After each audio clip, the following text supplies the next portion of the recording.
على كل حال رسولك وقامبريه يعني الى حديثي رسول رمز ثلاث جدهن جد وهزلهن جد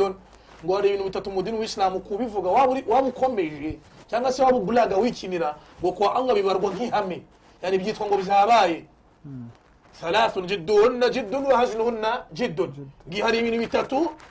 fa kuba wabivuze icyo gihe mu dini w'Islam birabarwa waba wabivuze wikinira waba wabivuze ukomeje icyo gihe kwa Allah birabarwa icyambere ni at-tala an-nikah ikitwa an-nikah umugabo waliyul bint uhagarariye umukobwa se w'umukobwa aramutse abwiye umusore akamubwira ati nyewe nkushingiye umwana wanjye witwa runaka Maryam cyangwa se Zainab cyangwa se Khadija ndamugushingiye urabyemeye umusore akavuga ati ndabyemeye ngenda byemeye hari abashahida aho ngabo bangahe araho nibiki umubyeyi akabivuga icyo gihe nawe ukavuga ati hakaba byo bita al-ijab wal qabul gutanga no kwemera icyo gihe byitwa ngo kwa Allah birabazwe ura mukobwa abaye umugore w'uyu mugabo wawa ubivuze ubulaga cyangwa se utabulaga barakallahu fika icya kabiri ni at-talaq gutanga itaraka uramutse ubwiye umugore wawe ukamubwira ati anti tariq wa mugore wanjye we nkwaye itaraka ngo yashiri twaki nakinaga abantu kwa Allah byabivu خلاص itaraka itayandikwa Raba Islam ibiro bano bagitondera barakallahu fika hari abantu babanye barakubitanye nk'amatariki 10 na'udhu billahi min al-khudlan itaraka ni ikintu kidakinishwa barakallahu fikum ibi ntabwo bikinishwa umugabo aramutse abwiye umugore akavuga ati sheri kwanza ngo itaraka sheri I love you خلاص bitabibarwa weho iyo taraka isibarwa barakallahu fikum ثالثا icyagatatu ar-raj'a kugarura umugore burya iyo umugabo yahaye umugore itaraka ya mbere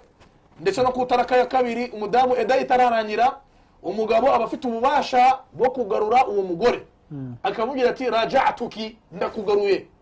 yani urongeye ubaye uwanjye eda uyivuyemo umugabo aramutse abivuze nabyo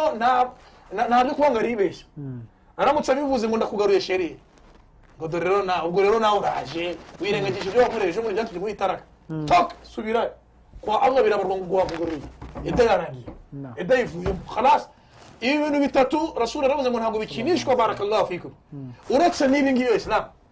ubundi mu dini w'Islam ntabwo harimo blague Allah muri Qur'an yaravuze ngo wama huwa bil hazl idini nta blague irimo nta gutebya ibyo Allah yavuze byose Allah yabivuze akomeje wa qala Allah ta'ala no mu yindi aya Allah yaravuze ngo wala tattakhidhu ayati llahi huzwa ibyanjye ngo shaka kuzana imikino ibintu by'abanyezi Mungu barakallahu fikum fa yani umuslim agomba kwitonda akafata idini nkuko rasul yifashe n'abasahaba batayijenjetseho Allah yabwiye Yahya aramubwira ati ya Yahya khudh alkitaba biquwwa yewe Yahya ibituguhaye bifate ubikomeje were kuzana imikino wa hakaza natwe ibya Allah na mikino Allah yaravuze ngo walladhina yumassikuna bilkitab wa aqamu as-salata ila akhir al-ayah abemera mana ngo barangwa yumassikuna bilkitab التمسك بالكتاب والسنه abemera mana burya bashikama kuri Qur'an na sunna nango babizana bimikino